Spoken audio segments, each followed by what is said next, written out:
Hi guys, welcome to के for all. जैसा कि साथियों आप सबको पता है, मैं आपको घटना चक्र बुक में संख्या पद्धति करा रहा हूं और इसके हम 250 क्वेश्चन अब तक कर चुके हैं। अगर आप लोगों ने हमारे पिछले वीडियोस नहीं देखे तो प्लीज़ चैनल की प्लेलिस्ट में जाएं और उन वीडियोस को देखें और हमें सजेशन भी दें कि हम आपको कौन से क्वेश्चन करवाएं। इसके बाद में, इसके संख्या पद्धति के बाद में हमें कौन से क्वेश्चन आपको करवाना चाहिए, ठीक है। तो चलिए साथियों, आज का क्वेश्चन आपके सामने आ रहा है, तो आप देखिए, फिर बहुत गौर से देखें इसे। देखिए क्वेश्चन नंबर 1 आपके सामने आ चुका है। एक खंबे को स्थापित करने की लागत 100 रुपए है एवं स्थापित खंबे से तार खींचने की लागत 50 रुपए प्रति किलोमीटर है। मतलब एक खंबा कहीं पे गाड़ा जा रहा है तो 100 रुपए जा रहे हैं खंबा गाड़ने के, और उस खंबे से 1 किलोमीटर दूर तक तार खींचने के जा रहे हैं 50 रुपए। खंबों को 1 किलोमीटर की दूरी पर स्थापित किया जाना है। 9 किलोमीटर की दूरी के लिए खंभों पर तार खींचने की लागत कितनी होगी? थोड़ा सा मैं देखो यहां समझाता हूं। एक खंबा मान लो ने यहां गाड़ा, कलर चेंज कर लूं जरा मैं।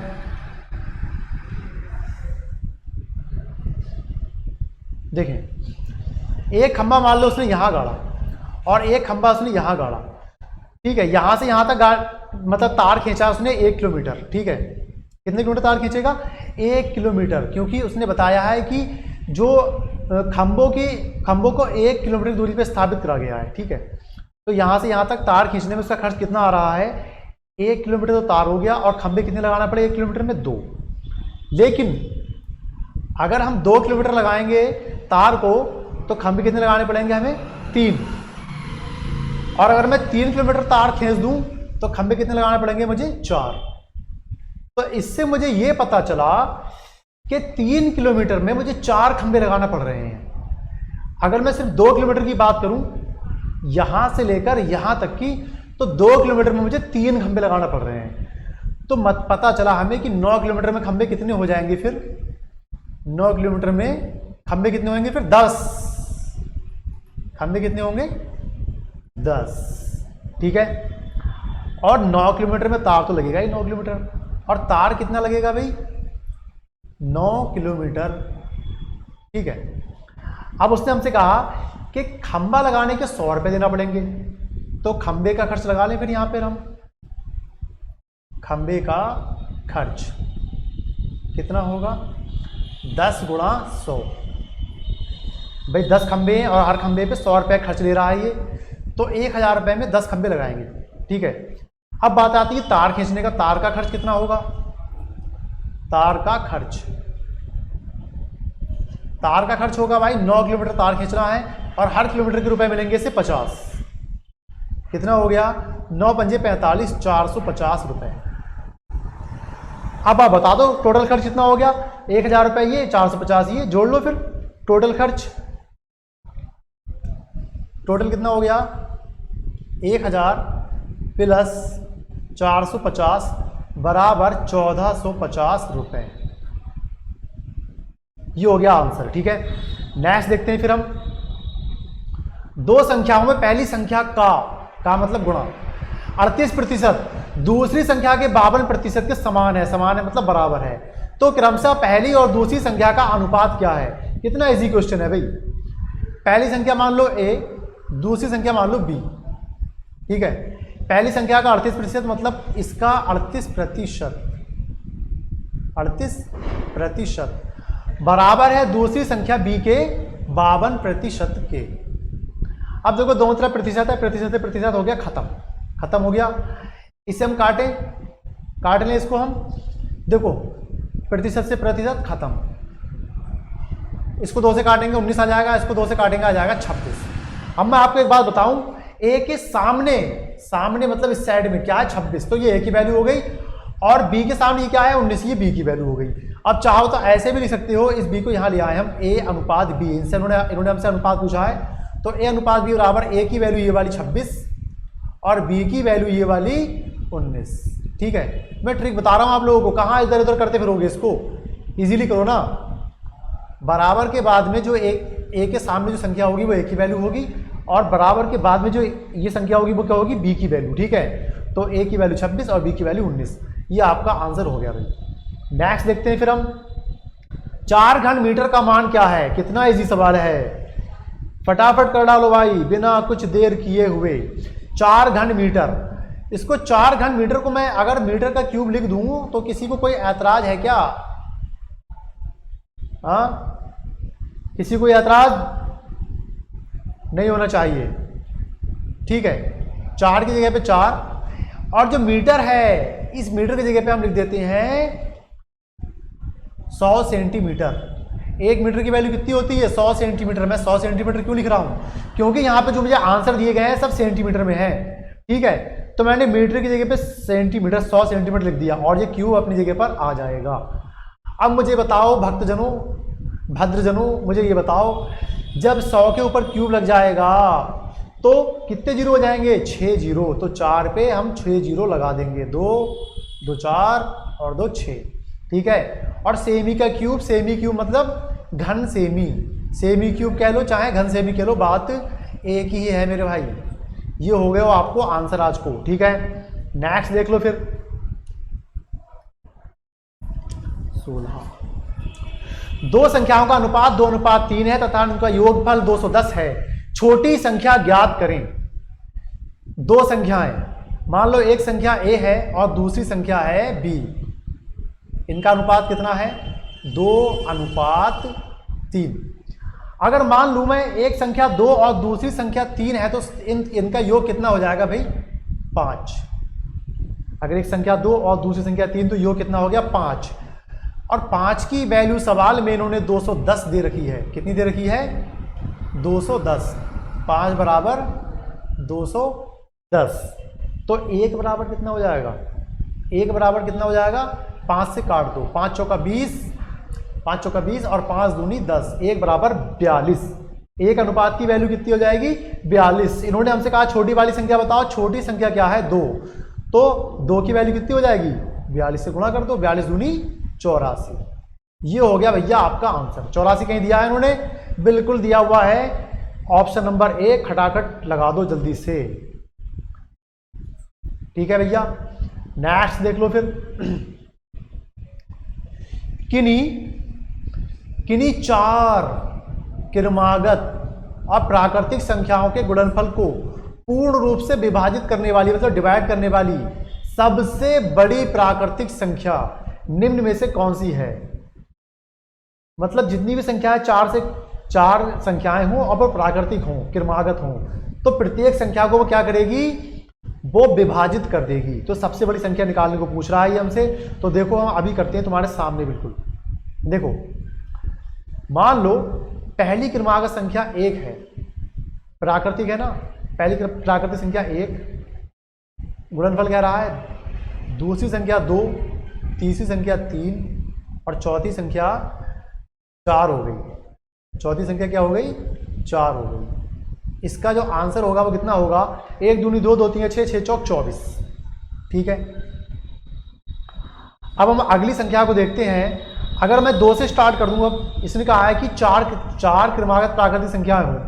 अब मैं 2 से स्टार्ट करता हूं। 2 गुणा 3 गुणा 4 गुणा और 5, 2 3 6, 6 चौक 24, 24 पंजे 120, 120। ठीक है, अब मैं अगली संख्या ले लूं, 3 से स्टार्ट कर दूं। 3 गुणा 4 गुणा 5 गुणा और 6 बराबर कितना हो जाएगा? 3 चौक 12, 12 पंजे 60 और 6 चौक 36, 360। इसने कहा है कि सबसे बड़ी प्राकृतिक संख्या कौन सी होगी इनमें से जो प्रत्येक कोई सी भी 4 क्रमागत संख्या है उनको काट दे। तो भाई वो सबसे पहली वाली ही आपकी हो जाएगी 24। अब आप कहो कैसे 24 होगी, मैं दिखाता हूं। देखो 2 3 और 4 गुणा में इसमें भी है, 2 3 और 4 गुणा में इसमें भी है। अब कहोगे इसमें तो नहीं है, इसमें भी है। देखो 3 और 4 ये रहा, और इस 6 के अगर मैं फैक्टर कर दूं तो क्या जाएगा? 2 गुणा 3।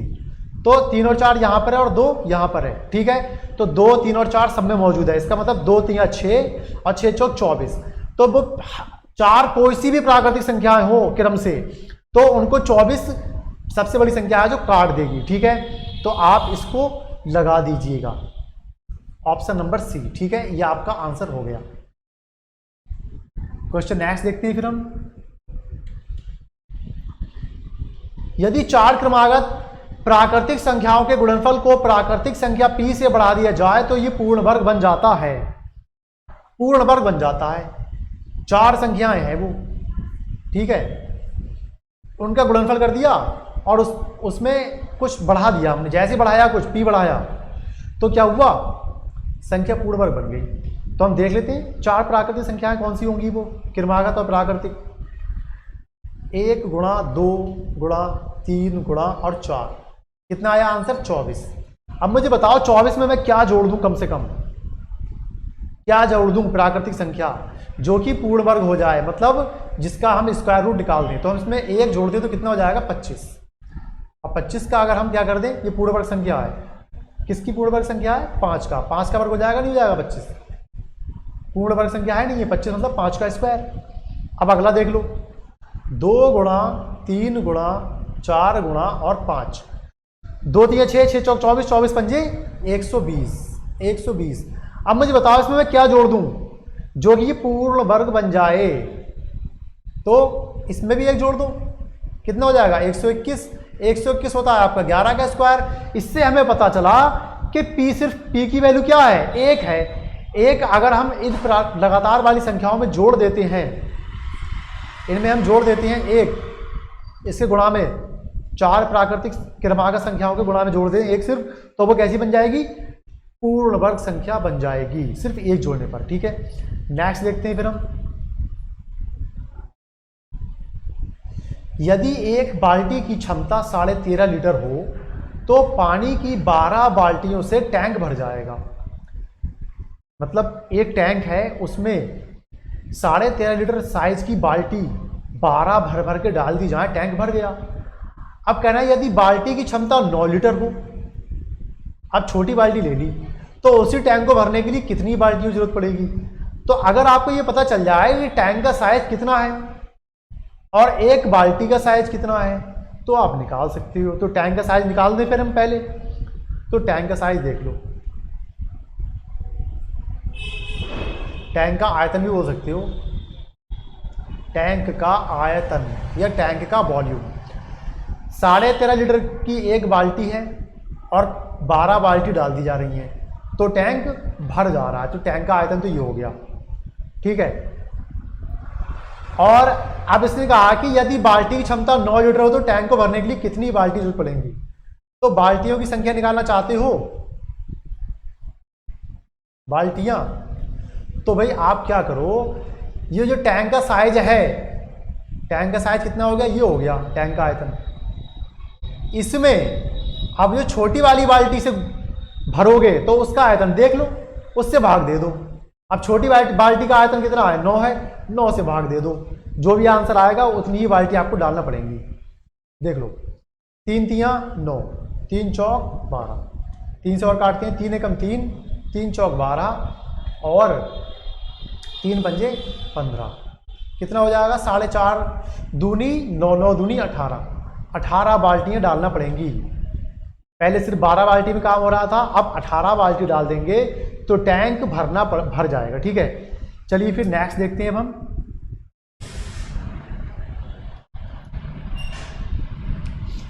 दो क्रमागत विषम संख्याओं का गुणनफल 399 है, उनमें से छोटी संख्या ज्ञात करें। क्रमागत संख्या है और विषम है। ठीक है, तो अगर उनमें से छोटी संख्या ज्ञात करें तो यहां देखो, मेरी बात सुन लो, बहुत गौर से सुनो। हम क्या करते हैं,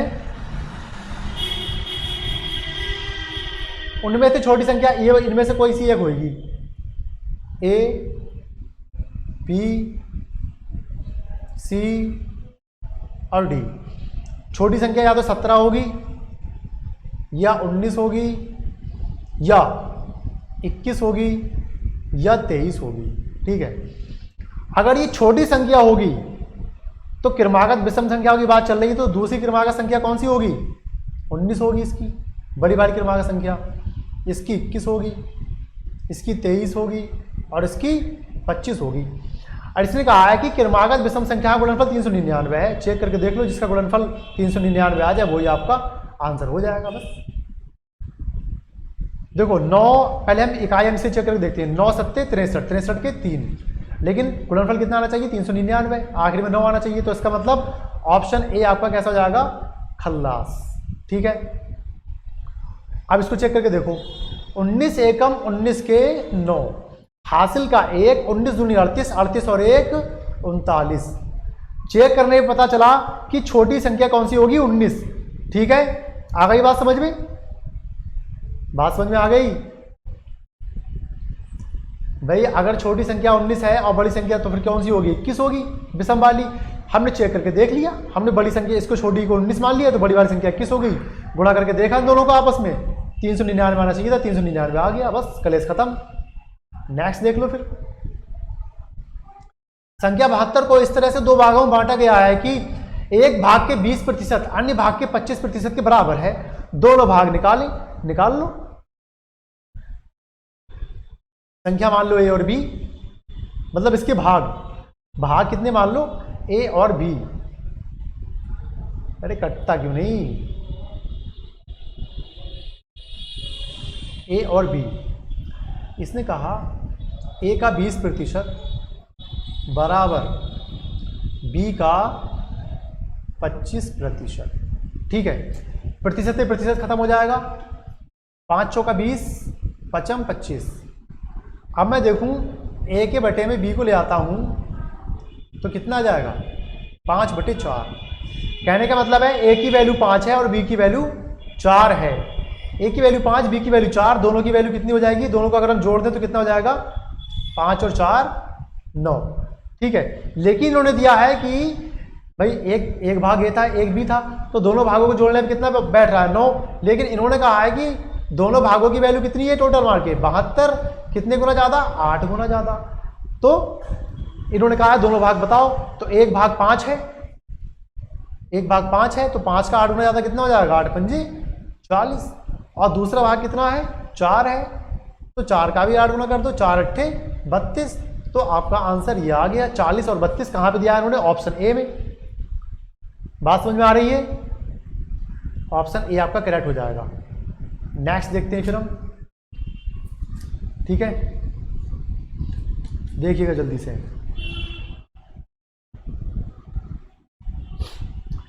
एक दो अंकों की संख्या और उसके अंकों का योगफल। एक दो अंकों की संख्या और उसकी अपने अंकों के योग का अनुपात 7:1 है। इकाई के अंक से दहाई का अंक 1 अधिक है, तो संख्या बताएं। क्वेश्चन को एक बार बहुत प्यार से समझ लो मेरे भाई। इसने आपसे क्या कहा कि एक दो अंकों की संख्या है और उसके अपने अंकों का योग, उसमें 7:1 है। मतलब अगर संख्या 65 है और इसके अंकों का अनुपात कर लो, मतलब 65 अनुपात अंकों का योग, उसकी अपने अंकों का योग कितना हो जाएगा, 6 और 5 11।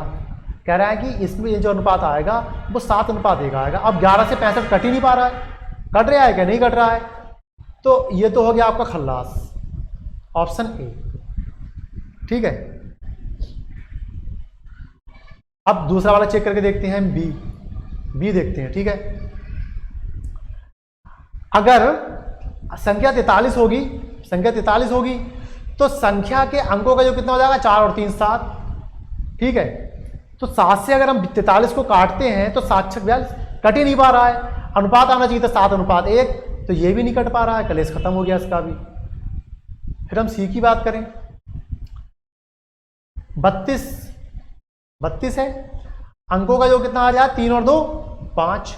5 से 32 कट ही नहीं पा रहा है, अनुपात कितना आना चाहिए था, 7:1। जब कट ही नहीं पा रहा तो उसका भी कलेश खत्म हो गया। सिर्फ क्या बचा आपका, डी। संख्या अगर 21 है तो इसके अंकों का जो कितना हो जाएगा, 3। अब काट के देख लो, 3 सत्ते 21 और 3 एकम 3। बस ऑप्शन से चेक करा हमने, 21 बैठ रहा है, हो गया इसका कलेश खत्म। आंसर हो गया ये आपका। ठीक है, इसको ऐसे ही कर लो। अब वैसे गुणा भाग करते रहोगे तो बहुत देर लगेगी। दो संख्याओं का अंतर उनके योग का 45% है। बड़ी संख्या से छोटी संख्या का अनुपात क्या होगा। दो संख्याएं दी इन्होंने,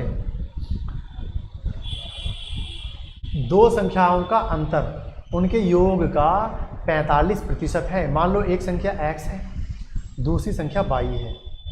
इनका जो योग है और इनका जो अंतर है इन संख्याओं का, इसमें क्या आ रहा है, इनका जो अंतर है वो योग का 45% है, योग का 45% है इसका अंतर। ठीक है, सॉल्व कर लो अब। 45% का मतलब क्या होगा बताए?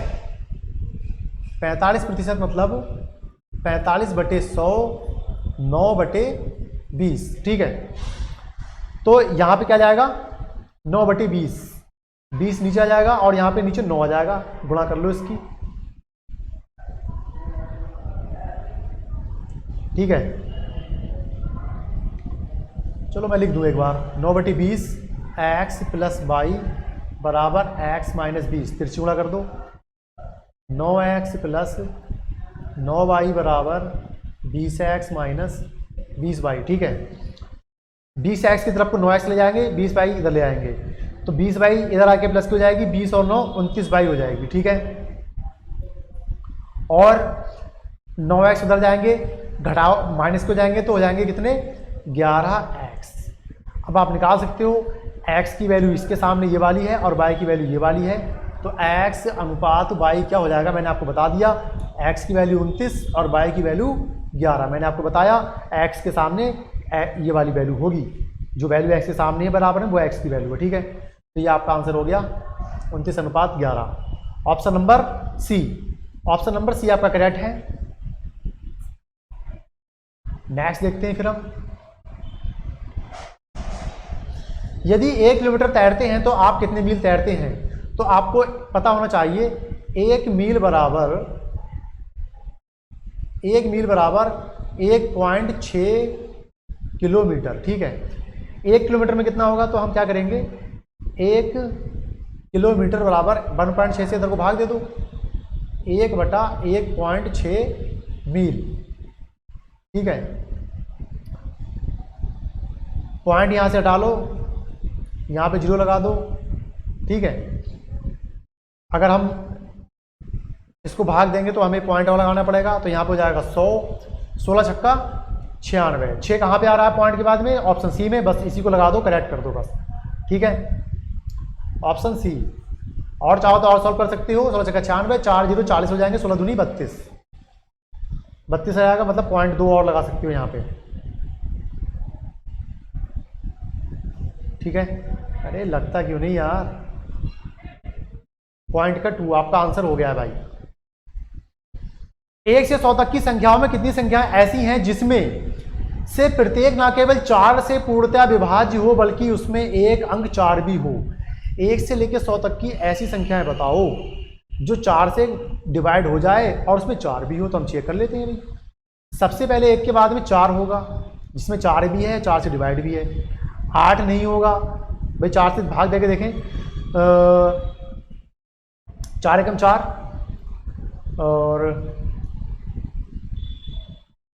4 से देखें ना, 2 चौक 8, 2 3 चौक 12, 4 चौक 16, 5 चौक 20, 6 चौक 24, 6 चौक 24। ठीक है, और 7 चौक 28, चलो 4 के पाला पढ़ते हैं, 4 से 24, 4 सत्ते 28, 4 अट्ठे 32, 4 नेम 36, 4 ढाई 40। ठीक है, फिर 11 चौक 44 और 12 चौक 48, देखो इसमें 4 भी है नहीं। और 13 चौक 52, 14 चौका 56 और 15 चौका 60, 16 चौका 64, 16 चौका 64, 17 चौका 68, 18 चौक 72, 19 चौका 76, 20 चौका 80 और 21 चौका 84, 22 चौका 88, 23 चौका 92 और 24 चौका 96 और 25 चौका 100। बस गिन लो, 1 2 3 4 5 6 और 7। कहाँ पे दिया हुआ है 7? कहाँ पर है? Option number B. ठीक है, ये आपके 7 हो गया है। 264 7 का गुणज प्राप्त करने के लिए 5,03,652 में निम्न में से कौन सा निम्नतम अंक जोड़ना चाहिए? इसमें कुछ जोड़ दें जिससे कि 7 से पूरा पूरा डिवाइड हो जाए। देखते हैं कितने की इसमें कमी है। जब इसको डिवाइड करेंगे तो देखें कितनी कमी पड़ रही है इसको। तो डिवाइड कर दो भाई 7 से, जितनी कमी पड़ेगी उतना ही हम जोड़ देंगे, ठीक है। 5 0 3 6 और 5 2, 7 7 49, 1 बचेगा, 3 को उतार लो, 7 एकम 7, 6 बचेगा, 6 को उतार लो, 7 नेम 63, 3 बचेगा, 5 को उतार लो, 7 पंजे 35, 35 तो पूरा ही पूरा कट गया, फिर 0 लगाना पड़ेगा, 2 शेष बचा, 2 शेष है। अगर 2 में मैं अगर 5 और जोड़ दूं तो कितना हो जाएगा, 7 हो जाएगा, और 7 फिर 7 से पूरा पूरा कट जाएगा। इसलिए मुझे क्या आंसर चाहिए, 5। 264 का ऑप्शन नंबर सी करेक्ट हो जाएगा। अगर इसमें 5 और जोड़ दूं मैं, भाई 2 शेष बच रहा है, ये फालतू है, तो हम फेंकना नहीं है इसको, इसमें कुछ जोड़ना है, हमें क्या जोड़ दें, 5 और जोड़ दें, 7 हो जाएगा, कलेश खत्म हो जाएगा, इसका टेंशन खत्म, ठीक है भाई। तो ऑप्शन नंबर सी आपका 264 का हो जाएगा, ठीक है भाई। नेक्स्ट देखते हैं फिर हम, निम्न में से किस संख्या में 32 से गुणा किया जाए कि जिसका गुणनफल एक पूर्ण वर्ग संख्या हो जाए। इसने हमसे कहा है कि 32 से किस संख्या में गुणा करा जाए, तो हम उल्टा भी कह सकते हैं कि 32 में किससे गुणा करा जाए। अगर ऐसे कह लो कि 32 में किससे गुणा कर दे कि संख्या पूर्ण वर्ग बन जाए, तो अगर मेरे भाइयों, मेरे सीधे साधे दीवाने भाइयों, 32 में अगर मैं 2 से गुणा कर दूं, 32 2 से कितना हो जाएगा, 64। संख्या कैसी हो जाएगी, पूर्ण वर्ग संख्या हो जाएगी। क्यों, क्योंकि ये 8 का वर्ग है। ओके, ऐसे भी कर सकते हो। आप कहोगे यार आपने तो गुणा करके देख लिया, आपको पता था, लेकिन मैं आपको बता रहा हूं कैसे करेंगे आप। जो 32 है, 32 के फैक्टर बना लो, 2 से काटते हुए चलो, 2 से 3 जैसे भी कटे, 2 से काटा, 2 एकम 2, 2 छक 12, फिर 2 से काटा, 2 अट्ठे 16, फिर 2 से काटा, 2 चौक 8, फिर 2 से काटा, 2 दूनी 4, फिर 2 से काटा, 2 एकम 2, ठीक है। अब हम देखते हैं 1 जोड़ा 2 जोड़ा, इसका 2 का जोड़ा नहीं बच रहा है, ठीक है, 2 का जोड़ा नहीं बच रहा है। हमें जोड़ा, अगर पूर्ण वर्ग संख्या चाहिए तो इसका भी जोड़ा होना चाहिए था। ऐसा जोड़ा करने के लिए हमें क्या करना पड़ेगा, यहां पर गुणा 2 करना पड़ेगी, ठीक है। बात समझ में आ गई। तो ऑप्शन नंबर सी आपका करेक्ट इसमें हो जाएगा, ठीक है। चलो फिर नेक्स्ट देखते हैं हम।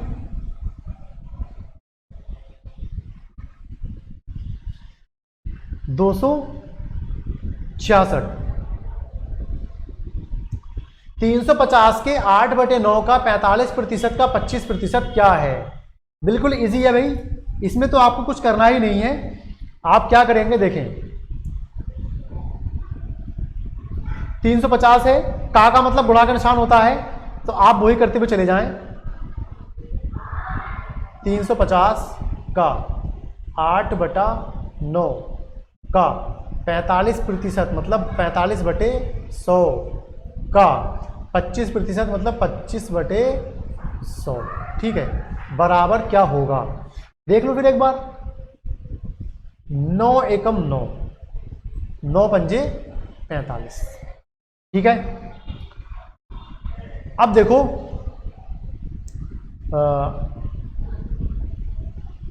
5 से अगर मैं इसे काटता हूं, 5 एकम 5, 5 बीसम, ठीक है। इस 0 से ये वाला 0 खत्म। 2 से काट दूं अगर मैं, 2 एकम 2, 2 चौक 8। अब देखो 4 और 25 से गुणा करें तो कितना आ जाएगा, 25 चौका 100, और 100 यहां भी ये नीचे दिया होगा, इस वाले 25 चौका 100 से ये वाला 100 खत्म। क्या बचा यहाँ पे, 35, सिर्फ और सिर्फ 35। यही भैया आपका आंसर है भाई, ठीक है। चलिए नेक्स्ट देखिएगा। एक संख्या का 74% 1406 हो तो वो संख्या बताइए। निकाल दो भाई, इसमें क्या रखा है, 74% बराबर 1406। संख्या बताओ, तो संख्या हमेशा क्या होती है, 100% होती है। 100% लिख दो यहाँ पे, तो 1406 गुणा 100 और बटे में ये वाले 74 नीचे चले जाएंगे। बस इतना ही करना होता है हमें। 74% अगर इतना है तो 100% मतलब 100 से गुणा कर दो, और ये वाला 74 जो है बटे में ले जाओ, बस कलेश खत्म है। अब करके देख लो क्या क्या कट रहा है इसमें आपस में। 2 से कुछ कट रहा है, 4 से कुछ कट रहा है, जिससे जो कट रहा हो उसे काट लो। ठीक है, 1976 होता है। अगर मैं इसको 2 से काट दूं तो कितना आ जाएगा? चलो पूरा लिख देते हैं, हम यहीं पे काट लेते हैं। 74 से 14, 06 और 00 को भाग दे देते हैं हम। ठीक है, 74 दूनी तो आएगा नहीं, 140 में 74 एकम 74, घटा दो। 10 में से 4 गया 6, 13 में से 7 गया 6, 66 आ गया। 74 से 66 भाग नहीं जाएगा, 1 6 हम और उतार लेते हैं। ठीक है, अब देख लो 666 है तो 7 नेम 63 होता है, 9 ले लो यहाँ पे, 9 चौक 36, 9 चौक 36, 9 सत्ते 63, 63 और 3 66। घटाओगे तो कुछ बचेगा नहीं बचेगा, 2 जीरो यहाँ पे बच रहे हैं, ये 2 जीरो यहाँ पे लगा दो। 1900 हो गया भाई, हो गया 1900। कोई प्रॉब्लम थी? नहीं थी। नेक्स्ट देख लो फिर, नीचे प्रश्न की जगह पर क्या आना चाहिए? 565 का 87% क्या होगा? 565 का 87%, का निशान मतलब गुणा होता है, बस लगा दो। 565 गुणा 87 और बटे में 100, कर लो सॉल्व। देखो 25 से कट रहा है क्या? नहीं कट रहा है, 5 से कट रहा है। 5 दूनी नहीं, मुझे ऐसा नहीं करना चाहिए। क्यों नहीं करना चाहिए?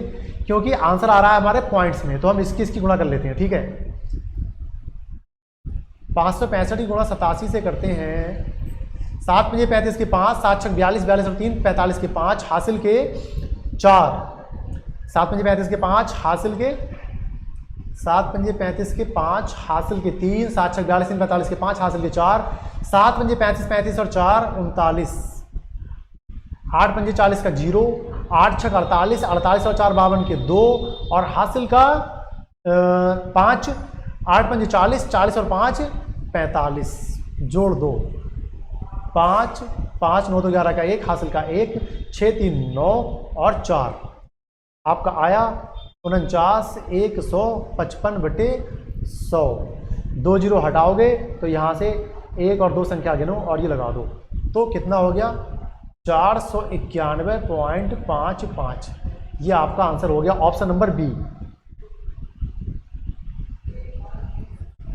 ठीक है, 1000 के परवर्ती एवं पूर्ववर्ती संख्या का योग है। कितनी इजी बात है यार, परवर्ती और पूर्ववर्ती कुछ है इसमें। 1000 संख्या है, इसका परवर्ती मतलब इससे आगे वाली संख्या, इससे आगे वाली संख्या क्या होगी? 1001। इससे पूर्ववर्ती क्या होगी? 999। इससे क्या कह दिया? परवर्ती मतलब इसका और पूर्ववर्ती मतलब इसका योग बता दो, कर लो भाई। 1001 प्लस 999 कितना हो जाएगा? 2000 हो जाएगा, सीधा देख लो। इस एक को यहाँ पे जोड़ दें, कितना हो जाएगा? 1000 1000 ये हो गया 2000। कंपटीशन वाले बच्चे हो, मैं तुम्हें ये करके दिखाऊंगा क्या बार बार? हाँ, समझदार बालक हो सब। ठीक है, ये हो गया। लास्ट क्वेश्चन आ रहा है आज का, इसमें तो है ही नहीं कुछ। सबसे बड़ी ऋणात्मक संख्या है, सबसे बड़ी ऋणात्मक संख्या क्या होगी? सबसे बड़ी ऋणात्मक संख्या जिसमें सबसे ज्यादा जीरो हो, बस। कौन सा है? Option number D, option number D. इसमें ही सबसे ज्यादा क्या है? जीरो है, इसलिए सबसे बड़ी ऋणात्मक संख्या हो गई, बस। तो दोस्तों आज का मैं यहीं पे खत्म कर रहा हूँ वीडियो को। आपको वीडियो कैसा लगा मुझे बताएंगे। आप सबका वीडियो देखने के लिए बहुत बहुत धन्यवाद, थैंक यू।